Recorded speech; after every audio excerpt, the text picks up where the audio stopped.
வேங்கை வலையொலி உறவுகளுக்கு வணக்கம். இன்றைய முக்கியமான அரசியல் உரையாடலுக்காக மறுபடியும் அண்ணன் கூட இணைஞ்சிருக்கிறோம். வாங்க பேசலாம். அண்ணே வணக்கம். வணக்கம். 2 வாரம் ஆச்சா மறுபடியும்? ஆமா. சரி, ஓகே. காரணம் நான் இல்ல. சரி, நான் தான். போட்டு கொடுக்காம இருக்க மாட்டீங்களே. ஒன்றும் இல்லை, நம்ம ஐயா சுபவியோட திராவிட பள்ளி கருத்தரங்கம் நடந்துச்சு. அதில் பேசின ஐயா சுப வீரபாண்டியன் நம்ம கிட்ட ஒரு 3 கேள்வியை முன் வச்சிருக்கிறாரு. அதற்கான பதிலை தான் உங்ககிட்ட நான் கேட்டு வாங்க போறேன். முதல்ல கேள்விகளை நான் சொல்லிடுறேன். வழக்கமா 2 கேள்வியில பல காணொலியில கேட்டுட்டு இருந்தாரு. இப்போ மூணாவதா ஒரு கேள்வி வந்திருக்கு. அது என்னென்ன அப்படிங்கிறத நான் உங்ககிட்ட சொல்லிடுறேன். தமிழ் தேசியம் பேசும் நீங்கள் ஏன் இந்திய நாடாளுமன்ற தேர்தலில் போட்டி போடுறீங்க? ஒருவேளை நீங்க ஜெயிச்சிட்டீங்கன்னு வைங்க, இந்திய அரசியலமைப்பு சட்டத்தின் மீது தானே உறுதிமொழி எடுத்துக்குவீங்க. அப்புறம் எப்படி நீங்க தமிழ் தேசியம் பேசலாம் அப்படிங்கிறாரு. 2வது, அண்ணன் சீமான் அவர்கள் அதிபராட்சி முறையை கேட்கிறாரு. இது நாம் தமிழர் கட்சியோட கொள்கை வரைவு புத்தகத்திலேயே இருக்கு அப்படிங்கிறாரு. இது 2வது. என்னன்னா அண்ணன் சீமானுக்கே இது தெரியாதுன்னு நினைக்கிறேன். இல்ல, ஆமா, அந்த கொள்கை விரக்க புத்தகத்துக்கும் தெரியாதுன்னு நினைக்கிறேன். ஆமா. 3வது கேள்வி அப்படிங்கிறத விட அது ஒரு சவால். தனித்தமிழ்நாடு தான் எங்களுடைய உண்மையான நோக்கம் அப்படின்னு வெளிப்படையா அறிவிக்க தயாரா? அப்படி நீங்க அறிவிச்சீங்கன்னா உங்களுக்கு எங்களுடைய முழு ஆதரவை தருவதற்கு நாங்க தயாரா இருக்கிறோம் அப்படின்னு ஒரு சவாலை விட்டு இருக்கிறாரு. இந்த 3 கேள்விகளை எப்படி பாக்குறீங்க? இதற்கான பதிலையும் கொஞ்சம் சொல்லுங்க. ஐயாக்கு இப்ப சிக்கல் தமிழ் தேசியம்ன்ற தத்துவம் சரியா பேசப்படணும் அப்படிங்கறதெல்லாம் இல்ல. இங்க ஒரு அரசியல் தமிழ் தேசியம்னு பேசிக்கிட்டு ஒரு அரசியல் மேல எழுந்து வருது. சரி, அது தமிழ் தேசியம் பேசிக்கிட்டு வந்தாலும் சரி, எந்த தேசியம் பேசிக்கிட்டு வந்தாலும் அவர் சார்ந்திருக்கிற திராவிடம், குறிப்பா திமுகவுக்கு அச்சத்தை கொடுக்குதுன்னா அவர் அதை சிறுமைப்படுத்துறதுக்கும் அதை எதிர்த்து இந்த மாதிரி இழிவான அரசியல் செய்யறதுக்கும் எப்பவுமே அநியமா இருப்பார். எந்த எல்லைக்கும் போவாரு, எவ்வளவு பொய் வேணாலும் சொல்லுவார். அதே நீங்க அவர் பேசுற காணொலிகள் எல்லாம் பார்த்தீங்கன்னா ரொம்ப தெளிவா இந்த திராவிட தரப்பு சான்றுகளை சொல்லும் போது பக்கத்தோட இந்த வரின்னு அதை மேற்கோள் காட்டுவார். ஆனா தமிழ் தேசியத்தை பத்தி சொல்லும் போது அவர்களுடைய கொள்கை ஒரு புத்தகத்திலே இருக்கும் பாரு, எந்த பக்கம் வரியோட சொல்ல தெரிஞ்ச ஐயாவுக்கு ஏன் இந்த சான்றுகளை மட்டும் பக்கமோ எதுவுமே சொல்ல? நானும் அதை தான் கேட்கணும்னு இருந்தேன். எங்கிட்ட பாத்தீங்கன்னா நாடாளுமன்ற தேர்தலுக்கு வெளியிட்ட இந்த ஆட்சியின் செயல்பாட்டு வரைவுல இருக்கு, 2014 வெளியிட்ட செயல்பாட்டு வரைவும் இருக்கு. எனக்கு தெரியாம கொள்கை வரைவு புத்தகத்தை 16, 24 இருக்கு. எனக்கு தெரியாம எப்ப கொள்கை வரைவு அறிக்கையை வெளியிட்டீங்க? அந்த புத்தகத்தை ஏன் எனக்கு கொடுக்கல? மரியாதையா கொடுங்க. ஐயாவுக்கு மட்டும் கொடுத்து வச்சிருக்கீங்க. அது அவர் எங்க இருந்து எடுத்து எதை படிச்சாருன்னு தெரியல. படிச்சுட்டு அவரே காட்டணும். அதுக்கு பிறகு அதை பத்தி பேசுவோம். இப்ப அவர் பேசினது 24 தேர்தலை நம்ம புரிஞ்சுக்கிறோம். அவர் மட்டும் இல்ல, நான் கூடுதலா இதுல இன்னொருத்தரையும் சேர்த்துக்கிறேன். கனகராஜ் அவர்கள் CPIM சார்ந்த மதிப்பிற்குரிய கனகராஜ் ஐயாவும் இதே மாதிரி புரட்டுகளை உருட்டி இருக்கிறாங்க. அவரு இதே புரட்டு. அவர் என்ன சொல்றாருன்னா, இந்த புத்தகத்தை சொல்றாரு. இந்த புத்தகத்தை அதை பேர் சொல்லல. உங்களோட கொள்கை இது, உங்களோட தேர்தல் அறிக்கையெல்லாம் யாரும் படிக்கிறது இல்ல. படிச்சா நிறைய கேள்விகள் எல்லாம் கேட்பாங்க. உங்களை யார் படிக்க வேணும்னது, கேள்வி கேட்க வேணும்னது இல்ல, கேட்காமல இருக்கீங்க. சரி, இதை இதை கூட படிக்காம தான் இவ்வளவு நாள் நீங்க நாம் தமிழர் கட்சியை எதிர்த்து உருட்டிக்கிட்டு இருக்கீங்களான்றதான் இவங்க கிட்ட கேட்க வேண்டியிருக்கு. இதுல ஐயா கேட்ட முதல் கேள்விக்கு வந்துரும். நாடாளுமன்ற தேர்தலில் நீங்க ஏன் போட்டிடுறீங்க? தமிழ் தேசியம் தமிழ் தேசியம் இதை ஏற்கனவே பல இடங்கள்ல அவர் கேட்ட கேள்வி என்னன்னா, தமிழ் தேசியம் பேசுறவங்களுக்கு இந்திய தேசிய தேர்தலான நாடாளுமன்ற தேர்தலில் என்ன வேலை? இப்ப நான் என்ன கேட்கிறேன், முதல் கேள்வி அவருக்கு எதிர்கேள்வியா ஒண்ணு வச்சுட்டு நான் பதில சொல்றேன். சரி சரி, நீங்க இது நாள் வரைக்கும் என்ன சொல்லிட்டு இருக்கீங்க? தமிழ் தேசியம் திராவிடத்துள் அடக்கம் அப்படிங்க. அப்ப திராவிடத்துக்குள்ள தமிழ் தேசியம் அடக்கம்னா நீங்க மட்டும் எதுக்கு நாடாளுமன்ற தேர்தலில் போட்டிடுறீங்க? நாங்க அந்த கொள்கையை கைவிட்டுட்டோம். அதாவது தமிழ் தேசியம்னா என்ன தெரியுமா? தனி தேசம் அடைவதுதான் உண்மையான தேசிய இன அரசியல். நாங்க என்னைக்கும் இந்த தனி தமிழ்நாடு அப்படிங்கிற கொள்கையை விட்டுட்டோம். அதனால நாங்க போட்டி போடுவோம். நீங்க என்ன கோரிக்கையை முன் வைக்கிறீங்க? உங்களுடைய உண்மையான நோக்கம் என்ன அப்படிங்கறத தான் ஐயா கேட்கிறாரு. திராவிட நாடு கோரிக்கையை தான் இவங்க கைவிட்டாங்க. நான் சொல்றது திமுக. சரிண்ணா. திக பெரியார் இருந்த வரைக்கும் தனித்தமிழ்நாடு கேட்டதா இவங்களே சொல்லுவாங்க. அதுக்கும் நான் எதிர் சான்றுகளை காட்ட முடியும். அது இப்போ நோக்கம் இல்லைங்கிறதுனால அதை பின்னாடி வச்சுக்கோம், இன்னொரு காணொலிக்கு வச்சுக்கோம். இப்ப இதுல திக தனித்தமிழ்நாடு ஐயா பெரியார் இருந்த வரைக்கும் கேட்டாங்க. அதுக்கு பிறகு அவங்க கேட்கல. கொள்கையை கைவிட்டாங்களா இல்லையான்னு இது வரைக்கும் தெளிவா எங்கேயும் விளக்குனது போல தெரியல. ஆனா இந்திய தேசியத்தை ஏத்துக்கிட்டாங்கன்னா அவங்க எந்த இடத்துலயும் சொல்லல. ஆனா நம்மளால பெரியார் திடலுக்கு போனாலே நீங்க தெரிஞ்சுக்கலாம். ஏன்னா இதே இந்திய அரசு நெருக்கடி காலம் கொண்டு வருது, நெருக்கடி நிலையை அறிவிக்குது. அப்ப நெருக்கடி காலத்துல அழிக்கப்பட்ட தமிழ்நாடு தமிழருக்கு அழிக்கப்பட்டே இருக்கு. எவ்வளவு ஆண்டுகளா இருக்கு? ஆயிடுச்சு, ஒரு 40 ஆண்டுகளுக்கு மேலே ஆயிடுச்சு. 8 ஆண்டுகள் ஆயிருக்கு. இன்னும் 2 ஆண்டு கூட இல்ல. அது 50 ஆண்டுகள் நிறைவடைறதுக்கு. அப்ப 50 ஆண்டுகளா நீங்க தமிழ்நாடு தமிழருக்கவே அழிச்சுதான் வச்சிருக்கீங்கன்னா, தமிழ்நாடு தமிழருக்குன்றதை அழிக்கிறதா உங்க கொள்கையான்னு நம்ம இவங்களை கேட்க வேண்டியிருக்கு. அது மட்டும் இல்லாம இந்திய தேசியத்தின் இந்திய நாடு, அதாவது நான் அவங்க சொல்றதுனால அந்த சொல்லாடலே அப்படியே பயன்படுத்துறேன். வங்கியான IOB அவங்க பெரியார் திடலுக்குள்ள ஒரு கிளை வச்சிருக்கு. வாடகை விட்டு இருக்கிறோன்னே. அப்ப எதை வேணா வாடகைக்கு விடுவீங்க நீங்க? ஐயா வாய வாடகைக்கிட்டு இருக்கிறது போல, அப்படிதானே? அப்படியெல்லாம் அசிங்கமா பேசக்கூடாது. நான் அசிங்கமாலாம் எதுவும் பேசல. இது அசிங்கம்னா அப்போ அவங்க ஆளுங்க என்னோட பதிவுல கீழே எழுதுறதெல்லாம் பார்க்க சொல்லு, எவ்வளவு திராவிட மொழியில எழுதுறானுங்கன்னு. அதெல்லாம் கடந்து தான் போற. ஐயா மாதிரி ஒவ்வொரு காணொலியும் அவர்கள் எங்களை அப்படித்தான் பேசுவார்கள், நான் அப்படிலாம் பேசுறதே கிடையாது. ஏன்னா அவங்க ஆளுங்க எப்படி பேசினாலும் அப்படிதான் பேசுவாங்க. ஐயா மேல நமக்கு எப்பவுமே ஒரு மரியாதை. திராவிட பள்ளின்னு வச்சு பயிற்சியே இதுதான் வழங்கப்படுது. அப்படியா? பத்தாவது கலைஞர் ஆர்மியின் இன்னொருத்தர் வேற பயிற்சி தொடங்கி இருக்கிறார். ஐயாவுக்கு வந்து ஒரு போட்டி பயிற்சி, அது இளைஞர்களை ஈர்க்கிறாங்க. நல்லா ஈர்த்தீங்க போங்க. இப்ப நான் இதுக்கு வரேன். நாடாளுமன்ற தேர்தலில் ஏன் நாம் தமிழர் கட்சி போட்டியிடணும் மீண்டும் ஒரு முறை சொல்றேன். ஏற்கனவே ஒரு காணொலியில இதை பத்தி பேசியிருக்கோம். நீங்க நாடாளுமன்ற தேர்தலுக்கு வெளியிட்ட ஆட்சியின் செயற்பாட்டு வரைவுன்னு ஒன்று வெளியிட்டோம்ல 24 தேர்தலுக்கு, அதுல முதல்ல இப்படிதான் தொடங்கும். இந்திய நாடாளுமன்ற தேர்தல்னால காங்கிரசும் பாஜகவும் வெவ்வேறு அல்ல, இதுதான் முதல் தலைப்பு. இதுல ஏன் அவங்க ரெண்டு பேரும் வெவ்வேறு அல்ல, ரெண்டு பேரும் ஒண்ணுதான் நம்மளை பொறுத்த வரைக்கும், தமிழர்களை பொறுத்த வரைக்கும், தமிழ்நாட்டை பொறுத்த வரைக்கும்ன்றத அதுல விளக்கியிருப்போம். அடுத்தது மாநில உரிமைகளை அடகு வைத்த திமுக அதிமுக. திமுக அதிமுகவும் தொடர்ச்சியா வெல்றாங்க. கண்டிப்பா 2014 அவங்க 37 வென்றாங்க, 2019 இவங்க 38 வென்றாங்க, இந்த முறை 39 வென்றிருக்காங்க இல்லையா? ஆமா. ஆனா இங்க போயிட்டு இவங்க என்னத்தை செஞ்சாங்க அப்படிங்கறத அதுல விளக்கியிருப்போம். மூன்றாவதா இருக்கிறது நாடாளுமன்றத்தில் நாம் தமிழர் கட்சி. ஐயா இதை படிச்சாரா இல்லையா? படிக்கலன்னா படிச்சுட்டு வந்து இந்த கேள்விகளை எழுப்பட்டும். அதுதான் முதல். ஒருவேளை இதைத்தான் கொள்கை அறிக்கை அப்படின்னு சொல்றாரோ இருக்கட்டும், சொல்லியிருந்தா கூட அதை படிச்சிருக்கணும்ல. சரி, அவங்க கொள்கை அறிக்கையில சொல்றாங்கன்னு சொல்லும் போது இங்கதான் எதுக்கு நாடாளுமன்றத்துக்கு போறோங்கிறதே கொடுத்தாச்சுல. இதை படிக்கலன்னா கேள்வி கேட்கிற தகுதியும் உரிமையும் அவருக்கு கிடையாது. படிச்சுட்டு வந்து அவர் கேட்கட்டும். அடுத்த கட்டம் இதை பத்தி நம்ம இன்னும் விரிவா பேசுவோம். சரி, இந்த ஒற்றை மயமாக்கலை எதிர்க்கிறோம், மாநில சுயாட்சின்னு இவங்க பேசினாங்களே, அந்த மாநில தன்னாட்சியை மீட்கிறதுக்கான வேலைகளில் ஈடுபடுவோம். தேசிய இனங்களின் கூட்டமைப்பா தான் இந்தியா இருக்கு. India that is Bharat shall be union of states தான். யூனியன் ஆஃப் ஸ்டேட்ஸ்னா என்ன? ஸ்டேட்டுங்கிற சொல் அங்க பயன்படுத்தப்படுதுல. ஸ்டேட்னா இங்க மாநிலம்னு இருக்குல்ல, அந்த பொருள் கிடையாது. ஸ்டேட்னா இறையாண்மை பொருந்திய ஒரு பகுதி, ஒரு தேசம், ஒரு நாடு அப்படிங்கிறது தான் அதுக்கு பொருள். ஆமா, இறையாண்மையை குறிக்கிறது தான் ஸ்டேட்டுங்கிற சொல்லு. அந்த இறையாண்மை பொருந்திய பகுதிகளின் ஒரு ஒன்றியம் தான் இது. அந்த பகுதிகளை இவங்க தேசமா பாக்குறாங்களா, மாநிலமா பாக்குறாங்களா, மொழி வழி மாநிலமாவோ என்னவா பாக்குறாங்களோ அந்த வரையறை தான் இங்க செய்யப்பட வேண்டியது. இதைத்தான் அண்ணா மிக தெளிவா வச்சாரு அங்க நாடாளுமன்றத்தில் அவர் போனப்ப 62ல. அப்ப அவரே தெளிவா வச்சாரு, it has to be federation of nations, union of states இல்ல ஃபெடரேஷன் ஆஃப் நேஷன்ஸ் இருக்கணும்னு. இவங்க கட்சிக்காரன் எத்தனை பேருக்கு அவர் பேசுனது தெரியும்னு நினைக்கிறீங்க? ரொம்ப எளிமையா சொல்றேன், ஐயா ஸ்டாலின் வரட்டும், பெரிய மதிப்பு உண்டு நமக்கு அவர் முதல்வருங்கிறதுனால. அவரை நிறுத்தி ஐயா யூனியன் ஆஃப் ஸ்டேட்ஸுக்கும் ஃபெடரேஷன் ஆஃப் நேஷனுக்கும் என்னையா வேறுபாடு, அண்ணா பேசியிருக்காரு, நீங்க சொல்லுங்கன்னு கேளுங்க. தெரியாதுன்னு பதில் சொல்லிட்டாரு. இந்த மைக்கை கைட்டி போட்டு இதோட நான் பேசவே நிறுத்திடுறேன். தெரியாதுன்னு நினைக்கிறீங்களா? துண்டு சீட்டு பார்க்காம வேணா மனப்பாடம் பண்ணி ஐயா சுவீர பாண்டியனா பயிற்சி கூட கொடுத்து கூட்டு வரட்டும். செய்தியாளருக்கு முன்னாடி இதை பத்தி ஐயா பேசிட்டாருன்னு வச்சுக்கோ, அன்னைக்கு பிறகு நான் இந்த மைக்கை திரும்ப மாட்டவே மாட்டேன் வாழ்க்கையில. சரியா? இதை ஒரு அரைகோலாவே விடுற ஐயா ஏத்துக்கிறாரு. இல்லைண்ணா, உங்களுக்கு ஞாபகம் இருக்குன்னு நினைக்கிறேன், அறிஞர் அண்ணா அவர்கள் நாடாளுமன்றத்துக்கு போயிட்டு I belongs to Dravidian stock, நான் வந்து திராவிட இனத்தை சேர்ந்தவன் அப்படின்னு அவர் முதல்ல அங்க பேசின பேச்சுல இருந்து அவர் வரியை எடுத்து தான் வந்து முதல்வரான உடனேயே தன்னுடைய ட்விட்டர் பக்கத்துல வச்சாரு. அதைத்தான் எல்லா திராவிடர்களும் வச்சுக்கிட்டு இருக்காங்க. அப்ப அதெல்லாம் முதல்வர் படிச்சிருப்பாருல்ல, அவருக்கு தெரியாமலையா இருக்கும்? எது உங்க அமைச்சரவையில மாற்றம் இருக்கான்னு கேட்டதுக்கு சரியா 14 நொடிகள் பேப்பரை தேடி மாறுதல் ஒன்றே மாற்றம் ஒன்றே மாறுதல் ஒன்றே மாறாததுன்னு சொல்றாரு. அடுத்து திரும்பவும் தாளை பார்த்துட்டு வெயிட் அண்ட் சீன்ட்டு போறாரு. மேல இதுக்கு மேல நான் அது எதுவும் சொல்ல விரும்பல. சரி, இதுதான் இவ்வளவுதான் சான்று அவர் கொடுக்க வேண்டியது. சரி, இப்ப எனக்கு கூடுதலா சில கேள்விகள் ஐயாவை நோக்கி கேளுங்க. இப்ப அவங்களோட கூட்டணி கட்சியில, திமுகவோட கூட்டணி கட்சியில தான் அவங்க தோழமையா தான் விசிகா இருக்காங்க. விசிகாவை பத்தி ஐயாக்கு தெரியாதுல்ல, விசிகாவோட கூட்டங்கள்ல கூட ஐயா பேசியிருக்கிறார். நிச்சயமா இப்போ 1.5 ஆண்டுக்கு முன்னாடி கூட ஒரு முறை மாவீரர் நாள் கூட்டத்திலேயே அதுலயோ பேசினார். நான் அவர்கிட்ட கேட்க வேண்டியது, விசிகாவோட கொள்கைகளை பார்த்திருக்கீங்களா? நாம் தமிழர் கட்சி கொள்கையை பத்தி பேசுறீங்களா? விசிகாவோட கொள்கைகளை பார்த்திருக்கீங்களா? பார்த்திருப்பேன். 5 பெருங்கொள்கைகள்னு அவங்க வச்சிருக்காங்க. அதுல என் நினைவு சரின்னா 5 பெருங்கொள்கைகள்ல ஒண்ணு தமிழ் தேசியம். என் நினைவு சரின்னா அது 2வது கருத்து. ஆமா, சாதி ஒழிப்பு, தமிழ் தேசியம், பெண் விடுதலை, மூட நம்பிக்கை ஒழிப்பு, இதெல்லாம் வருது. சரியா? இதுல அந்த 2வது கொள்கையான தமிழ் தேசியம் இருக்குல்ல, அவங்க சொல்றாங்க 5 பெருங்கொள்கைகள், விசிகாவின் 5 பெருங்கொள்கைகள்ல தமிழ் தேசியம்ன்றது ஒண்ணு. அப்ப விசிகா தனிநாடு தான் கேக்குதா? அப்படிதான் அர்த்தமாகுது. ஐயா அப்படிதானே சொல்றாரு. அவங்க எந்த இடத்துல தனிநாடு கேட்டாங்க? இது வரைக்கும் அண்ணன் எங்கேயும் கேட்கலன்னா அது வந்து தமிழ் தேசியம் இல்ல, ஐயாவோட வரையறை. ஆமா. அப்ப அவங்க பேசுறது போலி தமிழ் தேசியம். இதை ஐயா சொல்லுவாரா? கேள்வி கேட்டாரா? இது வரைக்கும் இந்த கேள்வி அவங்க கிட்ட எழுப்பி இருக்கிறாரா? சரியான கேள்வி. எழுப்புறதுக்கான தைரியம் துணிவு ஐயாக்கு இருக்கா? இதெல்லாம் நம்ம அவர்கிட்ட. சரி, 2வது என்னன்னா, அதே விசிகா தேசம் காப்போம்னு ஒரு மாநாடு நடத்துறாங்க, தொடர்ச்சியா நடத்துறாங்க. ஒரு ஆண்டில் தொடர்ச்சியா நடத்துனது. எந்த தேசத்தை காக்க? இந்திய தேசியத்துக்காக. தமிழ் தேசத்தை கிடையாது. ஏன்னா மற்ற மாநில ஆட்களையும் கூப்பிட்டுலாம் தேசம் காப்போம் மாநாடு நடத்துறாங்க. இவங்க இயக்கம், இவங்க கட்சி சார்ந்த ஆட்களும் அதுல கலந்துருக்காங்க.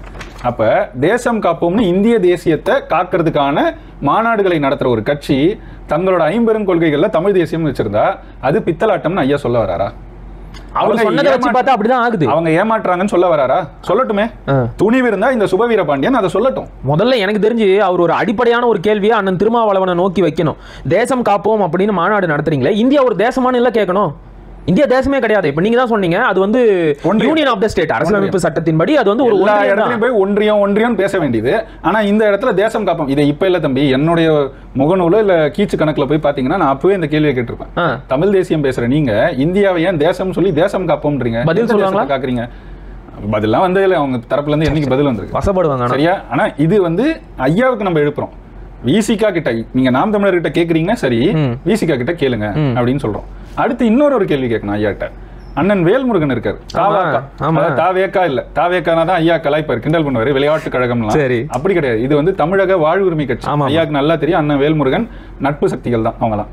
ஐயாவை மேல பெருமதிப்பு வச்சிருக்காரு, மேடைகளை பகிர்ந்துருக்காங்க, பேசியிருக்காங்க, ஒருத்தர் பாராட்டி கூட பேசியிருக்காங்க. இதுல நான் கேட்க வேண்டிய கேள்வி என்னன்னா, அந்த அண்ணன் வேல்முருகனும் தாவாக்கா கட்சியும் தமிழ் தேசியத்தை கொள்கையா வச்சு பயணிக்கிறதா தான் சொல்றாங்க. தொடர்ச்சியா நாங்க பேசுறது தமிழ் தேசியம் அண்ணன் வேல்முருகன் சொல்லியிருக்காரு. ஆமா, அண்ணன் சொல்லியிருக்காரு. தனித்தமிழ்நாடு கேட்டாரா? உங்க கட்சியின் சட்டமன்ற உறுப்பினர் அவர். இப்போ உங்க கட்சி திமுகவோட உறுப்பினராகி தான் இன்னைக்கு சட்டமன்ற உறுப்பினர் ஆயிருக்காரு. அவங்களோட சின்னத்துல நின்று, அதுக்குதான் சின்னத்துல நிக்கிறதுனால அவங்க கட்சி உறுப்பினர் ஆகணும், அப்பதான் பண்ண முடியும். அவர் தனியா ஒரு கட்சி வச்சிருந்தாலும் இவங்க கட்சியில உறுப்பினராகி இப்ப சட்டமன்ற உறுப்பினராகவும் இருக்காரு. ஆனா அவர் தாவாக்கான்ற கட்சியினுடைய தலைவர். அவர் பேசுற கொள்கை தமிழ் தேசியம். அப்ப அவர் தனிநாடு கேட்கிறாரா? அவர் தனிநாடு கேட்கலன்னா உங்களோட சட்டமன்ற உறுப்பினரா இருக்கிறவரு இப்படி ஒரு ஏமாற்றம் செய்யறாருன்னு ஐயா சொல்ல வராரா? ஏமாத்துறவங்களுக்கு தான் நீங்க தொகுதியும் கொடுத்து சட்டமன்ற உறுப்பினரா ஆக்கிருக்கீங்களா? இந்த கேள்வி எல்லாம் ஐயா எழுப்பினாரா? இது வரைக்கும் எதுவும் கேட்கல. அப்போ எனக்கு இதுல இருந்து என்ன புரியுதுன்னா, இவங்களோட கூட்டணி திமுகவோட கூட்டணி வச்சிருந்தா திமுகவை ஆதரிச்சா இவர் எதுவும் கேட்க மாட்டாரு. ஆனா திமுகவை எதிர்த்தா அவங்களெல்லாம் கண்டபடி பேசுவார். நீங்க இதுக்கு நான் இன்னொரு எடுத்துக்காட்டு சொல்றேன், இது தாண்டியே சொல்றேன், இந்த தமிழ் தேசியம்ன்ற தலைப்பை தாண்டியே சொல்றேன்.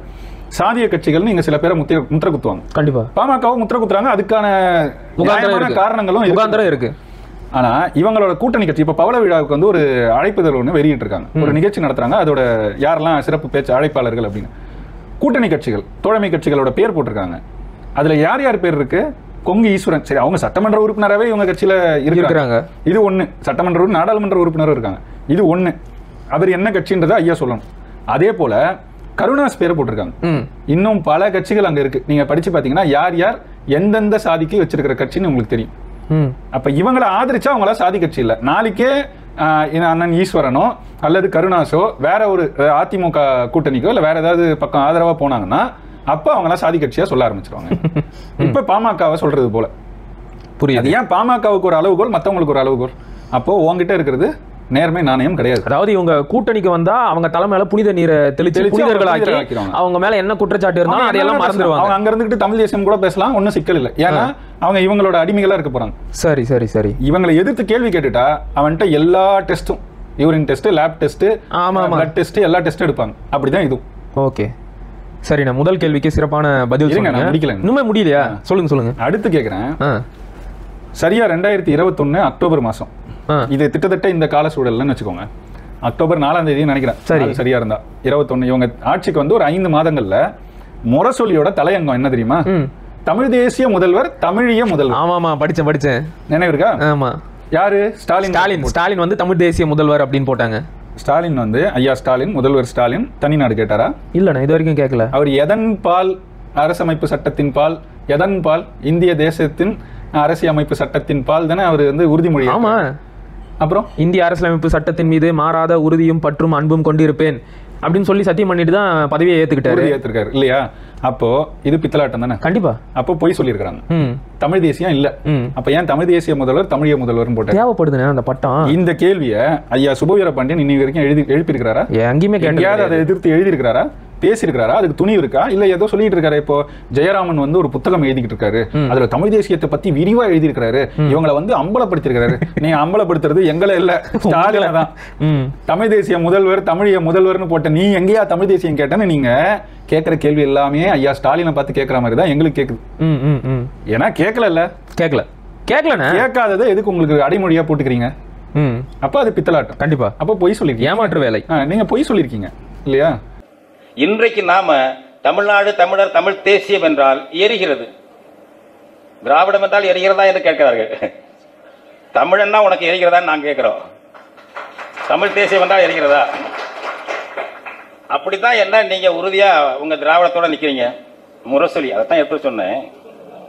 ஸ்டாலினுக்கு பட்டம் தமிழ் தேசிய முதல்வர், தமிழிய முதல்வர். ஏங்க இந்த பட்டம் உங்களுக்கு? முரசொலி எத்தனாம் தேதி?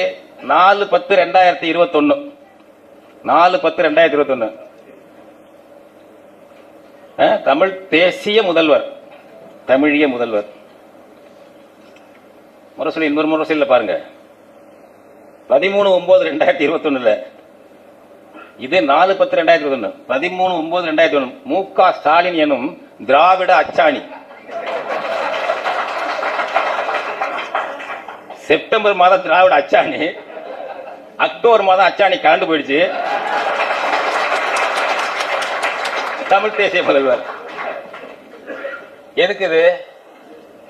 இதுதான் கலைஞர் கடைபிடித்த உத்திங்க, அவங்க அப்பா கடைபிடித்த உத்தி. ஒரே நேரத்தில் எதிரெதிரான 2 முகாம்களில் இருந்து கொண்டு தனக்கு ஆதாயத்தை தேடிக்கொள்வது. ஏன்னா அவர் என்ன சொல்வார் கலைஞர்? நான் இனத்தால் திராவிடன், மொழியால் தமிழன், நாட்டால் இந்தியன். 3 இனம் பேசுறவன்ட்டையும் பந்தி போட்டுக்கிறது. 3 பந்திலையும் உட்காந்துக்கலாம். என்ன அர்த்தம்? நாங்க சொல்றோம் இனத்தால், மொழியால், நாட்டால், தேசத்தால் தமிழன் தான், வேறெல்லாம் கிடையாது. நீ என்ன வேணாலும் பண்ண. இதுல எல்லாம் சமரசமே பின்வாங்கலே கூடாது. நம்ம இனம் அடையாளம் இல்ல, செத்து போயிடலாம்னா. ஆமா ஆமா, இதுல எல்லாம் பின்வாங்கவே கூடாது, எவருக்காக பின்வாங்க கூடாது. இதை பேசினாக்க இது அப்படி இவங்கெல்லாம் என்ன என்னமோ சொல்றாங்க. அது பாஜகவுக்கு பி டீம், நாம் தமிழர் நாங்க தமிழ் தேசிய பாஜகவுக்கு பி டீம். நீ யாரு? 5th காலம், ஆரியத்தின் 5ஆம் படை. இப்போ இதெல்லாம் ஐயா பேசுறதுனாலதான் மீண்டும் தோண்டி எடுத்து 3 ஆண்டுக்கு முன்னாடி நடந்ததெல்லாம் நம்ம எடுத்துட்டு கேட்க வேண்டியிருக்கு. இந்த சூழலை உருவாக்குறது யாரு? திமுகவுக்கு ஐயா சுபவீர பாண்டியன் தான். அவருடைய பேச்சு தான் இந்த கேள்வியை நம்மள திரும்ப இது கேட்டு நம்ம கடந்து அதாவது நமக்கு தெரியும் இவங்களோட பித்தலாட்டங்கள் இப்படிதான் செய்வாங்கன்னு தெரியும், நம்ம கடந்து வரோம். ஆனா திரும்ப திரும்ப அந்த இடத்துக்கு கொண்டு போய் நம்மளை நிறுத்துறது இவங்க தான். நீ ஏன் மறந்த? அதை திரும்ப எங்களை கேளு. சரி கேட்கிறேன், கேட்டுட்டேன்ல. கேட்ட மட்டும் என்ன பதிலா சொல்லிட போறாங்க? நம்மளை திட்டுவாங்க, இன்னும் 4 பேர் கீழே கமெண்ட்ல திட்டுவான். நீ என்ன திராவிட மொழியில பேசுறது நீங்க முடிவு பண்ண பிறகு நாங்க என்ன பண்ண முடியும்? சரி, முடிஞ்சா முதல் கேள்விக்கு பதில் இது வரைக்கும் இதுதான். சரிண்ணா, சிறப்பான பதிலா இருந்துச்சு. ஐயாவும் புரிஞ்சுக்கிட்டு இருப்பாருன்னு நினைக்கிறேன். பார்க்கலாம் அடுத்த கூட்டத்துல இருந்து திருத்திக்கிறாரா இல்ல மறுபடியும் அதே பொய்யா அதே கேள்வியை கேட்கிறாரா அப்படின்னு. இப்ப 2வது கேள்விக்கு வருவோம். சீமான் அதிபராட்சி முறையா கேட்கிறாரு. இதை அவருடைய கட்சியின் கொள்கை வரைவு அறிக்கையிலேயே கொடுத்திருக்கிறாரு அப்படின்னு சொல்றாரு. அந்த மாதிரி ஒரு புக்கே இல்லைன்னு நீங்களும் சொல்லிட்டீங்க. அது உண்மைதான். நம்ம கொடுத்தது கூட திருப்பி வாங்கிட்டோம். இல்ல இது நிறைய முரண்பாடுகள் இருக்கு, தப்பா இருக்குன்னு திருப்பி வாங்கிட்டோம். 2வது அந்த கேள்வி அவர் விரிவுபடுத்தி எப்படியெல்லாம் கொண்டு போறாரு தெரியுமா? முதல்ல அப்படி ஒரு எந்த ஒரு கொள்கையோ கோட்பாடோ நம்மகிட்ட இல்லவே இல்லை, அப்படி இருக்கிறதா சொல்லப்படுற புத்தகமும் இல்லை. இவர் என்ன தெரியுமா சொல்றாரு? அதிபராட்சி முறை அப்படிங்கிறது ஒரே மொழி, ஒரே கலாச்சாரம், பண்பாடு கொண்ட தேசத்திற்கு மட்டும்தான் பொருந்தும். இப்ப இலங்கையில் அதிபராட்சி முறை இருக்கு, அதனாலதான் அவங்க தமிழ் மக்களை ஒடுக்கி ஒரே தேசியமா கட்டமைக்க முயற்சி பண்றாங்க. அது மாதிரியான ஒரு விஷயத்தை தான் சீமான் இங்க கொண்டு வர பாக்குறாரு. அதாவது மறைமுகமா இந்திய தேசியத்திற்கும் இந்தி தேசியத்திற்கும் ஆதரவு தராரு. அதனாலதான் ஒரு அதிபராட்சி முறையை கேட்கிறாருன்னு அது வரைக்கும் கொண்டு போயிட்டாரு. இதுக்கு என்ன பதில் சொல்ல போறீங்க? அதுக்கும் சொல்றேன். இது அதே 2024 நாடாளுமன்ற தேர்தல் வரைவு இருக்குல்ல, அந்த வரைவோட 15வது பக்கத்துல குடியரசுத் தலைவர்னு இருக்கு. சரிண்ணே. இதை வச்சுதான் ஐயாவும் சரி, நான் ஏற்கனவே சொன்னது போல சிபிஐஎம் ஐயா கனகராஜ் அவர்கள் இவங்க 2 பேருமே உருட்டதான் செய்யறாங்க. அவருமா இப்ப தெளிவா படிச்சீங்கன்னா இதுலயே குறிப்பிட்டிருக்கோம். குடியரசுத் தலைவருக்கு இப்ப இருக்கிற எந்த ஒரு என்ன சொல்ற அதிகாரத்தையும் மாத்தணும்னோ அதிகரிக்கணும்னு நம்ம சொல்லவே இல்லை.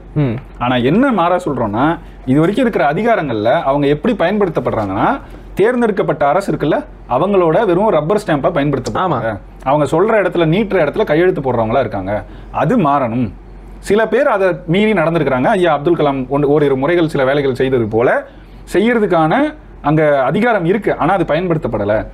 எப்ப அது பயன்படுத்தப்படும்னா, அந்த பதவிக்கும் ஒரு தேர்தல் வந்தா, மக்களை சந்திக்கணும் அப்படிங்கிற ஒரு நிலை வந்தா, அவங்க மக்களுக்கு எதிராக அரசு ஒரு சட்டத்தை கொண்டு வருதுன்னா கட்டாயம் அதை நிராகரிப்பாங்க. ஏன்னா மக்கள் கேள்வி கேட்பாங்கன்ற ஒரு நிலை வந்துடும்.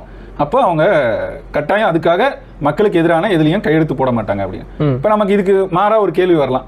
அப்போ மக்களால் தேர்ந்தெடுக்கப்பட்ட அரசு மக்களுக்கு எதிராக செய்யுமான்னு? செய்யும். செய்யறதுனாலதான் தூக்கி எறியப்படுது அடுத்த முறை. கண்டிப்பா. அப்ப இவங்களும் மக்களை சந்திக்கணும்ன்ற நிலை வந்தா, மக்களுக்கு எதிரானதுல கையெழுத்து போட்டா தூக்கி வீசப்படுவாங்கன்ற நிலை வந்துச்சுன்னா இவங்களும் கவனமா இருப்பாங்க. அதை தாண்டி இவங்களுக்கு ஏற்கனவே இருக்கிற அதிகாரத்தை மீறி எந்த அதிகாரமும் இவங்களுக்கு கொடுக்க கூடாதுன்னு நம்ம தெளிவா சொல்லியிருக்கோம். இது மட்டும் இல்ல, அவங்க வேற எது எதெல்லாம் கையில் எடுப்பாங்களோ, இந்த ஆட்சியை கலைக்கிற சட்டம், இது எல்லாத்தையுமே நீக்கணும்னு தனித்தனி பகுதிகள் இதுல கொடுக்கப்பட்டிருக்கு. அதே புத்தகம். அதாவது இன்னைக்கு ஜனாதிபதியை தேர்ந்தெடுக்கிற முறையை அடியோட மாத்தணும்னு நீங்க சொல்றீங்க. இன்னி வரைக்கும் எப்படி இருக்கு அப்படின்னா தேர்ந்தெடுக்கிற முறையை மட்டும்தான், தேர்ந்தெடுக்கிற முறையை மாத்தணும், அதிகாரத்தை மாத்தணும் நம்ம சொல்லவே. அதானே இன்னைக்கு எப்படி இருக்கு அப்படின்னா, நாம தேர்ந்தெடுத்து அனுப்பிய நாடாளுமன்ற உறுப்பினர்கள் எல்லாம் சேர்ந்து ஓட்டு போட்டு ஜனாதிபதியை தேர்ந்தெடுப்பாங்க. அப்படி தேர்ந்தெடுக்கிறதுனால தான் சில மக்கள் விரோத திட்டங்கள்ல இந்த குடியரசுத் தலைவர்கள் கையெழுத்திடுறாங்க. ஆனா இந்த முறை மாறி குடியரசுத் தலைவரையும் மக்களே நேரடியா தேர்ந்தெடுக்கணும் அப்படிங்கிற நிலை வந்துருச்சு அப்படின்னா மக்களுக்கு எதிரான சட்டங்களை அவங்க வந்து கொஞ்சம் எச்சரிக்கையா கையாளுவாங்க, இல்ல தவிர்க்க கூட செய்வாங்க. கண்டிப்பா சிந்திப்பாங்க. இன்னொரு முறை மக்கள் they are accountable to the people. கண்டிப்பா. அப்ப அந்த இடத்துல கட்டாயம் சிந்திப்பாங்க. அதைத்தான் நாம கேக்குறோம். ஆனா இவர் அதைத்தான் எப்படி மாத்தி சொல்றாரு? ஒட்டுமொத்த நாட்டுக்கும் அதிபராட்சி முறையை கேக்குறாரு, அதிபர் தேர்தல் முறையை கேக்குறாரு அப்படின்னு சொல்றாரு. திரிபுவாதம் செஞ்சு பித்தலாட்டம் செய்யறதுக்கு நல்லா படிச்ச இவருக்கு கொஞ்சமாவது கூச வேணாம். அதானே எனக்கு ஒண்ணும் புரியல. நாம எங்கேயுமே அப்படி எல்லாம் பேசுனதே கிடையாது. இவர் இது மட்டும் இல்ல, நான் அதனால தான் சொல்றேன், இவர் பேசும்போது திராவிட தரப்பு சான்றுகள், அதாவது உட்சான்றுகள் கொடுப்பாங்க, அகச்சான்றுகள், அவங்களோட தரப்புல இருந்து சான்றுகள் கொடுக்கும்போது மட்டும் பக்க எண், வரி எல்லாமே, அந்த புத்தகம் யார் எழுதுனாங்க, அது எப்படிப்பட்ட புத்தகம், அது எந்த பக்கத்துல இருக்கு, எந்த ஆண்டுல வந்தது எல்லாமே சொல்லுவாரு. சொல்லி அந்த வரியோட சொல்லுவாரு, அப்படியே மேற்கோள் காட்டுவார். அது மிக சரியா துல்லியமா சொல்லுவாரு. அதை அதே மாதிரி தமிழர்கள் பக்கமோ தமிழ் தேசியத்து பக்கமோ ஏதாவது ஒரு சான்று சொல்லும் போது எந்த பக்கம், எந்த புத்தகம், அது பேர் என்ன, எழுதுனது யாரு, எந்த வரி, என்ன சொல்லியிருக்காங்க, இதெல்லாம் சொல்லவே மாட்டார். மேம்போக்கா அப்படியே அடிச்சு விடுவார். ஏன்னா அவரோட அரசியல் நலன்றது திமுகவோட அரசியல் நலன். ஏன்னா அங்கதான் இவருக்கு சோறு போடப்படுது. அந்த கறி சோறுக்காக ஐயா இப்படி ஒரு இழிவான நிலைக்கு போவாருன்னா நம்ம ஒண்ணும் செய்ய முடியாது. சரிண்ணே, அவர் தான் அதை பத்தி சிந்திக்கணும். நம்ம நேர்மையா கேட்கிற கேள்விகளுக்கு சரியா பதில் சொல்றதுக்கு நம்ம எப்பவுமே அநியமா இருக்கும். நீங்க கொஞ்சம் நேர்மையா இருங்க. சரிண்ணே. நாங்க ஒன்றும் பொய்யான எந்த கேள்வி, இப்ப கூட நம்ம சில சான்றுகளை வச்சோம். நான் அக்டோபர் 4, 2021 வரைக்கும் சொல்லி அதை கொஞ்சம் நாளை மட்டும் சரி பார்த்துக்கணும்னு சொல்றோமே தவிர அந்த செய்தி வரைக்கும் துல்லியமா சொல்றோம். சரிதானே? கண்டிப்பா. அப்போ இது எதுக்கு திரும்ப பேசுறாங்கன்னு எனக்கு புரியல. இன்னும் நிறைய இருக்கு அதுலயே சொல்றதுக்கு. சொல்லணும்னா இன்னும் விரிவா அதையே இன்னொரு 5 நிமிஷம் பேசலாம், அரை மணி நேரம் பேசலாம், 5 மணி நேரம் கூட பேசலாம். அவ்வளவு செய்திகள் இவங்க தரப்புல இருக்கு. நம்ம என்னன்னா எது தேவையோ அதை மட்டும் பேசிட்டு கடந்து போவோம்னு பாக்குறோம். சரிண்ணா, 2வது கேள்வி முடிஞ்சது. 3வது கேள்வி முக்கியமான கேள்வி. தமிழ் தேசியம் அப்படிங்கிறது தனித்த இறையாண்மை கொண்ட ஒரு நாடு அடையிறது தான். அதனால சீமானுக்கும் மணியரசன் ஐயாவுக்கும் தனித்தமிழ்நாடு தான் எங்களுடைய உண்மையான நோக்கம் அப்படின்னு அறிவிக்க தயாரா? அறிவிச்சா அதுக்காக உங்களை கைது செஞ்சா நாங்களே வந்து உங்களுக்கு ஆதரவு தருவோம் அப்படின்னு சொல்லியிருக்கிறாரு. அறிவிப்பீங்களா? இவ்வளவு நாள் வந்து இவங்க சில அரசு அதிகாரிகள், காவல்துறை அதிகாரிகள் எல்லாம் வச்சு கைது செய்யறதுக்கு பார்த்தாங்க. அது எதுவும் சரியா கை கூடல போல. சரி, அது கைது செஞ்சிடணும். ஐயா பயங்கரமா ஒரு இரவு 11 மணிக்கு கூப்பிட்டு அடுத்த நாள் கூட்டம் எல்லாம் நடத்தி ஒரே கத்து ஒப்பாரி வச்சாரு தெரியுமா, அந்த பாட்டு பாடினதுக்கு. அப்ப கூட எதுவும் நடக்கலங்கிறதுனால இப்ப விரக்தியில அடுத்த ஆயுதத்தை அஸ்திரங்களா அவர் வந்து எடுத்து விடுறாரு. இப்ப அவர் கடைசியா விட்டு இருக்கிறது. நான் இதுக்கு வந்து 2 தரப்பு பதிலையும் சொல்றேன். ஒண்ணு, மணியரசன் ஐயா தொடர்ச்சியா அவரு தனிநாடு தான் கேட்கிறாரு. அவர் தனிநாடு தான் கேட்கிறாரு. ஏன் கைது செய்யல? தனிநாடு தான் கேட்கிறாரு. எல்லா இடத்துலயும் தனிநாடு தான் கேட்கிறாரு. அவர் என்னைக்கு அதை விட்டு இறங்கி வந்துட்டோம். இன்னொரு விஷயத்த சொல்றாருன்னா அது ரொம்ப அபாண்டமான குற்றச்சாட்டு. 2016 இருந்து மணியரசன் வந்து தேர்தல் புறக்கணிப்பை பத்தி பேசவே இல்லை. சீமான் கிட்ட இருந்து என்ன பலன் பெற்றீங்க? உங்களுக்கு புரியுது அவர் என்ன கேட்க வராருன்னு? நான் சொல்றேன் அதுக்கு பதிலா. அவர் பேசினதே இல்லையா? இப்ப வரைக்கும் பேசிக்கிட்டு இருக்காருன்னா 2021 தேர்தலில் கூட ஐயா தேர்தல் புறக்கணிப்பை தான் நாங்க கடைபிடிக்கிறோம் பேசியிருக்கிறாரு. எங்க பேசியிருக்கிறாரு? இவங்களோட அண்டாவான செந்தில்வேல் கிட்ட பேசியிருக்கிறாரு. அவர்கிட்ட பேசின காணொலியிலேயே இருக்கு. 3 நேர்காணல்கள் எடுத்தார் செந்தில்வேல். அந்த 2021 தேர்தலுக்கு முன்னாடி சில மாதங்கள்ல ஐயா மணியரசனை 3 முறை நேர்காணல் எடுத்திருக்கிறாரு. அதுலலாம் ஐயா இதை பேசியிருக்கிறாரு. சரியா? திமுக தேர்ந்தெடுக்கப்பட்டால் அவர்கள் சரியாக செயல்பட்டால் அவர்களிடமும் சென்று அவர்களுக்கு துணையாகவும் நிற்போம். எங்கள் கோரிக்கைகளை வேற வழி இல்லை, அரசு அவங்க தானே, அவங்க கிட்ட தான் வைப்போம், அவங்க சரியா செயல்பட்டா ஆதரிக்க போறோம் அப்படின்னு சொல்லியிருக்கிறாரு. இதை தாண்டி அவர் தேர்தல் புறக்கணிப்பை பத்தியும் பேசியிருக்கிறார். ஐயா பாத்துக்கிட்டோம். சரி, 2வது நாம் தமிழர் கட்சிக்கு வருவோம். நாம் தமிழர் கட்சி தொடங்கின நாள்ல இருந்து தனி தமிழ்நாடு கேட்கறோம்னு சொல்லவே இல்லை. தனி தமிழ்நாடு கேட்கலன்னா தமிழ் தேசியமே இல்லை. அதுக்கு தான் நான் இத்தனை சான்று முதல் கேள்விக்கு சொன்னேன். சரியா? எல்லாம் தமிழ் தேசியம் பேசுறவங்க எல்லாரும் தனிநாடு கேட்டாங்களா? தனிநாடு கேட்கலாம், அது தமிழ் தேசியமே இல்லை அப்படின்னாருன்னா அப்ப நான் இன்னும் நிறைய கேள்வி கேட்க வேண்டியிருக்கேன் ஐயா. சரியா? சரி, இங்க நமக்கு வேண்டியது என்னன்னா படிநிலைகள்ல தான் இதை பார்க்கணும். படிநிலை என்னன்னா தமிழர், தமிழ்நாடு, தமிழ் தேசியம்ன்ற கருத்தியலை இங்க பேசணும். அதுக்கு கட்சிகள் வலுப்பெற்ற நிலையில தேர்தல் அரசியல்ல இல்ல. தமிழருக்கான ஒரு அரசியல் வேணும் அப்படிங்கிறீங்க. ஆமா, அதை உருவாக்குறதா நாம் தமிழர் கட்சியோட நோக்கம். அதைத்தான் தமிழ் தேசியம் சொல்லிட்டு நாங்க வரோம்னு இன்னைக்கு சொல்லல, 2009 இருந்தே இதான் சொல்லி. கண்டிப்பா தமிழர், தமிழ்நாடுங்கிறது தான் எங்க அரசியல். இதைத்தான் பேசுறோம். இது வழியா நீங்க என்ன செய்வீங்க அப்படின்னா, இது வழியா மேல எழுந்து வந்துகிட்டு இருக்கோம்ல. கண்டிப்பா 1.1 வாங்கும்போது ஐயா பேசின பேச்செல்லாம் உங்களுக்கு நினைவு இருக்கா? ரொம்ப நினைவு இருக்கு. 234 தொகுதியில போடுறதுக்கு ஆள் இல்ல. அடுத்து 300 பேர் கொண்ட வாட்ஸ்அப் குழுன்னாங்க. இது இன்னைக்கு வளர்ந்து எங்க நிக்குது? தொடர்ச்சி இவங்களே சொல்றாங்க, வந்து போறாங்க. வந்து போனாலும் இது அதிகரிக்குதுன்னா அப்ப எந்த அளவுக்கு அதிகரிச்சிருக்கும்? வந்தவன் எல்லாம் தங்கிட்டா நீங்க என்ன ஆவீங்கன்னு நினைச்சு பாருங்க. சரியா? இப்ப இதை சொல்லி என்ன சொல்ல வேண்டியிருக்கேன்? 8 விழுக்காடை தாண்டியாச்சு. 8.3 விழுக்காடு இப்ப தாண்டி இருக்கு, வளர்ச்சி அடைஞ்சிருக்கு. இதுல கூட ஐயா ரொம்ப கவலையோட கேட்கிறாரு, இப்படியே 2 விழுக்காடா போய் எப்போ இன்னொரு 100 ஆண்டு ஆகுமா? அதுக்குள்ள நானெல்லாம் செத்துருவேன் அப்படின்னு. கணக்குல இவ்வளவு வீக்கா? பேராசிரியர் கணக்குல இவ்வளவு வீக்கா? ஏன்னா அப்படியே 2 வந்தா கூட இன்னும் 100 ஆண்டு ஆகாது. வந்துருவோம்ல, கண்டிப்பா வந்துருவோம். இன்னும் பக்கத்துல தான் இருக்கு. சரி, நடக்கட்டும். சரி, நம்ம என்ன சொல்ல வேண்டியிருக்குன்னா, உங்களுக்கு ஒரு அச்சம் வருது இல்ல? ஆமா, அது நீ பயப்படுறல்ல, அது வரைக்கும் எனக்கு சந்தோஷம் அப்படிங்கிறீங்களா? அடுத்து என்னன்னா, இதுல வென்று என்ன செய்ய போறோம் அப்படின்னா, இங்க தமிழர்களுடைய உரிமையை காப்போம். கண்டிப்பா தொடர்ச்சியா சொல்றோம். என்ன உரிமையை காப்பீங்க அப்படின்னா, பக்கத்து மாநிலங்கள் செயல்படுறத பாத்துக்கோங்க. நம்ம வேற எங்கேயுமே போவேனா, இவங்க சொல்ற அந்த திராவிட அப்படிங்கிற அந்த மாநிலங்களே பாத்துக்கோங்க. ஆந்திராவில் பல காணொலிகளில் பேசியிருக்கேன், மீண்டும் ஒரு முறை சொல்றேன். ஆந்திராவில் சந்திரபாபு நாயுடு இப்ப ஆள்றாரு, முன்னாடியே ஆண்டாரு. இங்க கர்நாடகாவில் யார் ஆண்டாலும், பாஜக ஆண்டாலும் சரி, காங்கிரஸ் ஆண்டாலும் சரி, கேரளாவில் கம்யூனிஸ்ட் ஆண்டாலும் சரி, காங்கிரஸ் ஆண்டாலும் சரி, எல்லா இடத்துலையும் அவங்க இனத்துக்கான அரசியல் சரியா நடக்குது. எப்படி சொல்றோம் அப்படின்னா, தமிழ்நாட்டை சார்ந்த 20 பேரை ஆந்திரா பகுதியில் சந்திரபாபு நாயுடு முதல்வராக இருக்கும்போது 2014 நினைக்கிறேன், செம்மரம் வெட்ட போனாங்க, 20 பேரை சுட்டு கொன்னாங்க, அடிச்சு துன்புறுத்தி சுட்டு கொன்னாங்க. தமிழ்நாட்டு முதலமைச்சராக இருந்த ஜெயலலிதா எதிர்த்து கேள்வி கேட்கல. சரியா? ஒன்றும் பெரிய கண்டனம்லாம் இல்லை, எதுவுமே கேட்கல. 2018 காவிரி நீர் கேட்டோம். அப்ப எடப்பாடி இங்க முதல்வராக இருக்கும்போது அங்க கர்நாடகால பல பேர் அடிச்சு தரத்தினாங்க. இதுக்கு முன்னாடி நடந்ததெல்லாம் விடுங்க, கண் எதிர்க்க இப்ப நடந்தது நான் சொல்றேன், அடிச்சு தரத்தினாங்க. அதுல ஒரு முதியவரை கூட, ஐயா வயசு கிட்டத்தட்ட, அவர் பாரவுந்து ஓட்டுநர், அவர் அரை நிர்வாணப்படுத்தி ரோட்ல வச்சு அடிச்சு, அவர் கிட்டத்தட்ட கை கூப்பி கேட்கிறாரு, அடிக்கிறாங்க, அவரை அடிச்சு அமிச்சாங்க. அப்பவும் இங்க இருந்து பெரிய எதிர்குறல்கள் இல்லை. நான் கேட்கறது என்னன்னா, அதிமுக செய்யல, திமுக எந்த அளவுக்கு செஞ்சது? திமுக எந்த அளவுக்கு எதிர்குறல் எழுப்புச்சு? காவிரி சிக்கல் வரும்போது எதிர்த்து நின்னாங்களா? களமாடினது யாரு? நாம் தமிழர் கட்சியும் சின்ன சின்ன இயக்கங்களும். இதே இந்த மாதிரி எந்த ஒரு சரியான செயல்பாட்டிலையும் இந்த திராவிட இயக்கங்களும் கட்சிகளும் செயல்பட்டதே கிடையாது. முக்கியமான இனம் சார்ந்த சிக்கல்கள் வரும்போது எந்த இடத்துலயும் நின்னதில்லை. கேரளால முல்லை பெரியாறு சிக்கல் இன்னைக்கு நம்ம எல்லையை மாத்தி எழுதியிருக்கான்னு சொல்றாங்க. ஒரு திராவிட இயக்கம் இதை வாயை திறந்து பேசியிருக்கா? இப்ப ஸ்டாலின் ஆட்சியில நடந்தது. நான் நேத்து நடந்த ஒரு விஷயத்தை, கண்ணகி கோயில அவங்களோட எல்லைக்கு மட்டும் எடுத்துக்கிட்டாங்க, இப்ப நடந்துகிட்டு இருக்கு, இது பெரிய சிக்கல், நம்மளோட நிலம் பறி போகுதுன்னு சொல்றாங்க. ஐயா சுபவீரபாண்டியன் இது வரைக்கும் ஏதாவது பேசியிருக்காரு, எழுதியிருக்காரு சொல்லுங்க? ஒண்ணுமே. அரசு ஏதாவது எதிர்த்து அதுக்கு பேசியிருக்குன்னு சொல்லுங்க. அப்ப இந்த அரசியலை இங்க கையில எடுக்கிறேன். ஏன்னா இதுக்கு நான் இன்னொரு பக்க சான்றையும் சொல்றேன். இதே சென்னையில ஒரு அடுக்ககம் இடிஞ்சு விழுது, ஒரு 20 பேர் இறந்து போறாங்க. அதுல புதுசா கட்டிக்கிட்டு இருந்த இடம், அதுல பெரும்பான்மையானவங்க தெலுங்கர்கள், ஆந்திராவில இருந்து வந்தவங்க. அதே நாள் முதல்வராக இருந்த அந்த சந்திரபாபு நாயுடு கிளம்பி வந்துட்டாரு சென்னைக்கு, அவங்க ஆளுக்கு செத்து போயிட்டாங்க. இங்க 20 பேரை சுட்டு போடும்போது ஜெயலலிதா ஒரு கண்டனம் கூட தெரிவிக்கல. ஆனா இங்க தமிழ்நாட்டுல ஒரு 20 பேர் செத்து போன உடனே ஆந்திர முதல்வர் கிளம்பி வந்துட்டாரு. அது வரைக்கும் அந்த இடத்துக்கு கூட போகாத ஜெயலலிதா, ஐயோ பக்கத்து அந்த நாட்டு முதல்வரே வராருன்னு சொல்லிட்டு அவசர அவசரமா நீ கிளம்பி போறாங்க. அது என்ன 15 கல் தொலைவு அந்த அம்மாக்கு, புரியுதுல? அதனால இங்க தமிழனுக்கு அடிபட்டா தமிழன் தலைமையில இருந்தா வலிக்கும். நீங்க இன்னொரு விஷயத்த மறந்துட்டீங்க. 2021 ஐயா ஸ்டாலின் அவர்கள் முதல் முறையாக முதல்வராக பதவியேற்ற பிறகு அந்த வருஷம் வந்த தீபாவளியில் ஆந்திரா டோல்கேட்டில் வச்சு தமிழர்களை ஓட இரும்பு கம்பியால் அடித்தாங்க. அதுக்கு இன்னைக்கு வரைக்கும் ஐயா ஸ்டாலின் அவர்கள் ஒரு வார்த்தை எதிர்த்து கேள்வியும் கேட்கல, கண்டனமும் தெரிவிக்கல, பண்ணல. இதுல என்னன்னா இந்திக்காரனை அடிச்சாங்கன்னு வதந்தி, பீகார்காரங்களை ஒரு சின்ன நிகழ்வு நடந்துச்சு தொடர்வண்டியில, அதுக்கு நடவடிக்கை எடுத்துட்டாங்க. அதை தாண்டி இங்க ஒரு வதந்தி தமிழ்நாடு முழுக்க அடிக்கிறாங்கன்ற மாதிரி ஒரு வதந்தி பரவன உடனே இந்தியிலேயே அறிக்கை கொடுத்துட்டாரு. ஆமா, பயந்து போய் இந்தியிலே அறிக்கை. ஏன்னா பிரசாந்த் கிஷோர் எதிர்த்தாரு, உடனே பீகார் முதல்வரான நிதிஷ்குமார் எதிர்த்தாரு, அங்கிருந்து ஆளுங்கள்லாம் பார்த்தாங்க, அவங்க அமைச்சரே வந்தாரு. உடனே இவர் என்ன பண்ணிட்டாரு, இந்தியிலேயே கொடுத்து சாஸ்தாங்கமா படுத்துட்டாரு.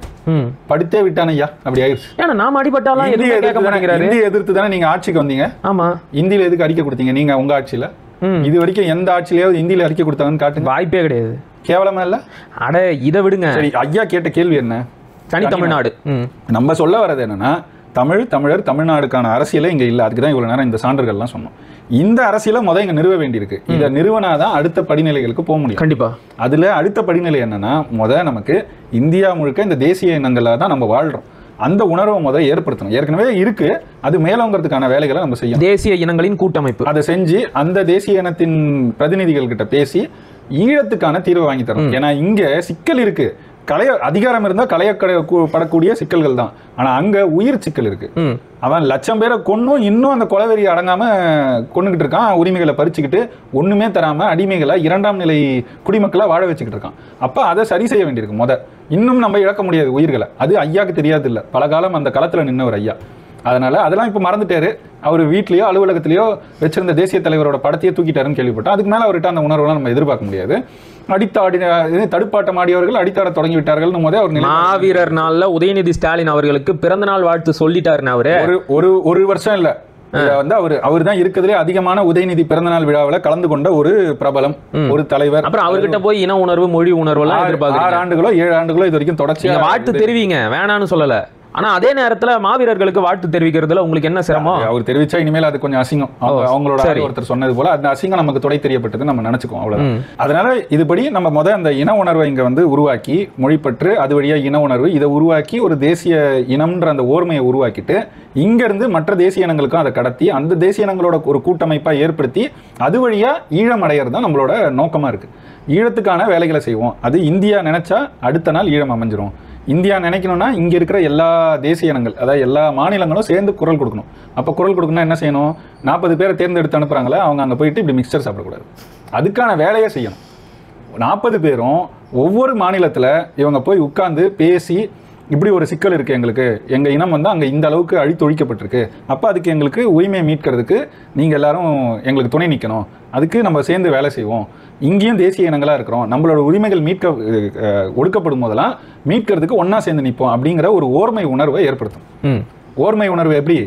எல்லாரும் தேசிய இனம், எல்லாருக்கும் உரிமை உண்டு, இந்த ஒரு உணர்வை ஏற்படுத்தணும். அதைத்தான் செய்வோம். அதுக்கு தான் நாங்க நாடாளுமன்றத்துக்கு போவோம்னு சொல்றோம். அதனால தனிநாடு கேட்குறீங்களா அப்படின்னா நான் திரும்பவும் கேட்குறேன்.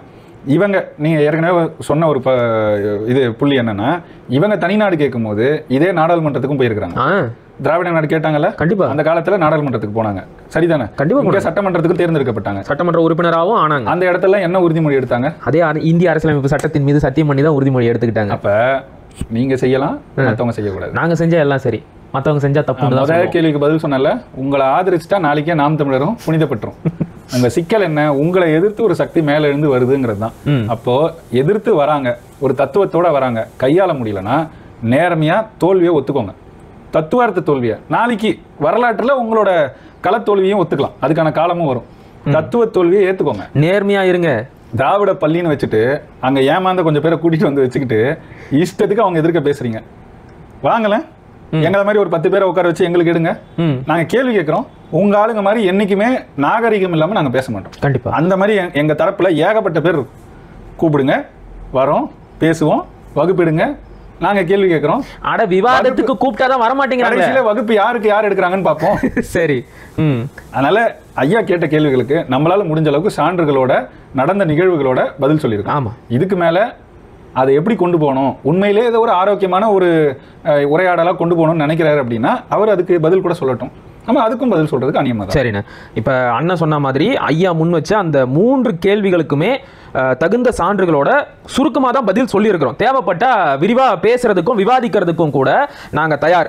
ஐயா கிட்ட இறுதியாக நாங்கள் சொல்றதும் கேட்கறதும் ஒன்று தான், தயவு செஞ்சு எங்களை பற்றி எது பேசுறதா இருந்தாலும் நாங்கள் உண்மையாக வெளியிட்ட அறிக்கையை வச்சுக்கிட்டு பேசுங்க. அதை விட்டுட்டு நீங்களா ஒன்றை கற்பனை பண்ணிக்கிட்டு நீங்களா அதை உங்களுடைய அரசியலுக்கு ஏற்ற மாதிரி மாற்றி பேசுறது உங்களுடைய வயசுக்கும் தகுதிக்கும் நல்லதும் இல்லை, அழகும் இல்லை. இறுதியாக இதை தான் சொல்லணும்னு ஆசைப்பட்டேன். மீண்டும் ஒரு காணொலியில் சந்திப்போம். நன்றி, வணக்கம். வணக்கம்.